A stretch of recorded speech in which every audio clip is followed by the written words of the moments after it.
Good afternoon, everybody. Maybe it's good morning. I don't know when you're watching this. Today, we're going to be looking at elements of sentence construction.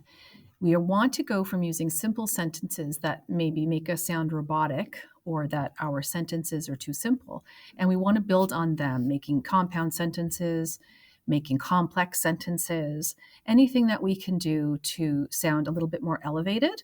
There's a little danger in that, though, in that our sentences could become run-on sentences. So this week, we're going to be working on sentence construction, avoiding run-on sentences. We'll be learning all of the details today, the lesson, and then we will be doing some exercises today. Next day, I'll be giving you pieces of actual writing for you to correct, for you to edit out run-on sentences and maybe rewrite some sentences and paragraphs so that it has a bit more flow. It's called fluency, sentence fluency.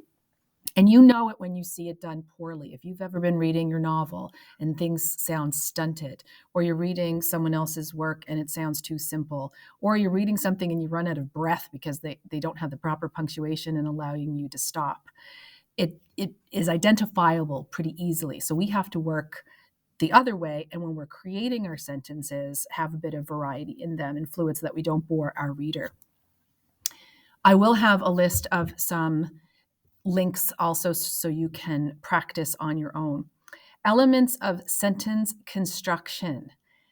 We no longer teach grammar in most of our schools. And if you didn't grow up in New Brunswick, you may have had a bit of grammar, specific grammar. I know of some of my other students who are English as additional learners. They had to do grammar when they were in Spanish or when they were in French. I have students from Vietnam that really worked on English grammar, and we don't do it so much in Canada, or at least in New Brunswick anymore.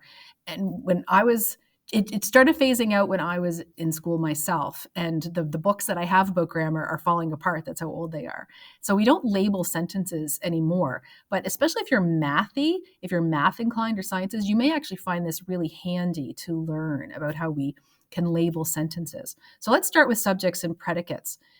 A noun is the thing, person, place, or thing, and it is the subject. What is happening in the sentence has to do with the subject. And then you have the verb, and a verb normally starts the predicate. It's the action that takes place. So here I've got some sample sentences. A subject, of course, can be a noun or the pronoun that takes the place of that noun. Philanthropists donated millions to charity. Well, the subject of that sentence is the philanthropist. They did the doing, they did the action. And what did they do? They donated millions to charity. Scrolling down. Good friends are loyal people. Who is being loyal? Good friends. They are the subject. And the verb starts are to be. They are. What are they? Loyal people. And sometimes the subject isn't stated because it's a command, and the subject is usually you. So turn out the lights. Who am I speaking to? You. The subject is you. But the meaning is understood even though it's not there. A sentence like this gives an order or a request to someone. Call the plumber, please. You are the subject here. Call the plumber is the action. The verb is to call. Call the plumber. You are the doer. So these are simple sentences. The predicate is the verb, and sometimes there's description there also. Philanthropists donated millions to charity. There's the subject, and once again, here's the predicate. Donated millions to charity is what happened. So you might have multiple verbs in your sentence depending on the tense, how you've conjugated the verb to be present or past tense or future tense. Philanthropists donated. Philanthropists have donated. Philanthropists will be donating. But it's all the predicate because it's everything that comes after this subject. To be a predicate, a verb that ends in ing must always have a helping verb with it. A subject and a predicate may not always appear together or in normal order. This is where we start getting fancy. You can add sentence variety and interest by switching around in which place your subject or predicate goes. The dog on the hillside howled at the moon. This part here does not have to be in the sentence. And as a matter of fact, when we were working in commas, we would have placed a comma here and a comma here to indicate that I'm interrupting the sentence in some way. The subject is the dog. What did the dog do? Howled at the moon. But I've put in some more information, a prepositional phrase. Where was he doing that? On the hillside. The dog has often howled at the moon. I have an adverb, often, there, and it interrupts my verb, has howled. So you can get playful with them and be more descriptive. Let's ask a question. Has the dog howled at the moon lately? The dog is still my subject. The predicate is everything else around it. But this is the part where I really want us to spend some time. I read hundreds of papers a year, and I spend a lot of time highlighting and marking sentence fragments, phrases that were just left there without a subject.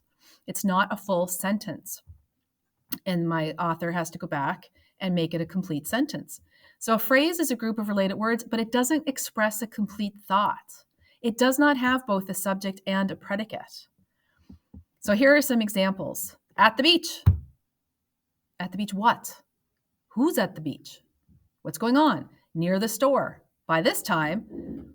So they're just phrases. They aren't complete. Or you can have phrases that start with a verb. To fly in a plane. Building a large dam. Sign the legal document. When you hear it, it sounds silly. I would never think that that's a full sentence. Natasha, what are you talking about? But you wouldn't believe how many I find in professional writing, in essay writing.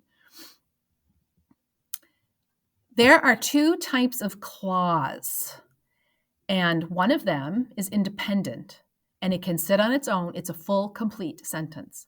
And the other one is dependent. It's a phrase. It does not on its own make a complete sentence. I can put the two of them together and it makes a complete sentence.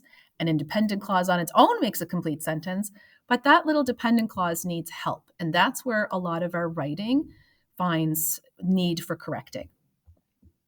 So took the train is a phrase. To make it a sentence, to make it a clause, Webster took the train. Subject, the verb, and the predicate. That's an independent clause. It lives on its own. It's complete. I can take that same phrase, took the train, and I can add some time in here. After Webster took the train, we can even hear it in my voice. You're waiting for the, and what? What happened after Webster took the train?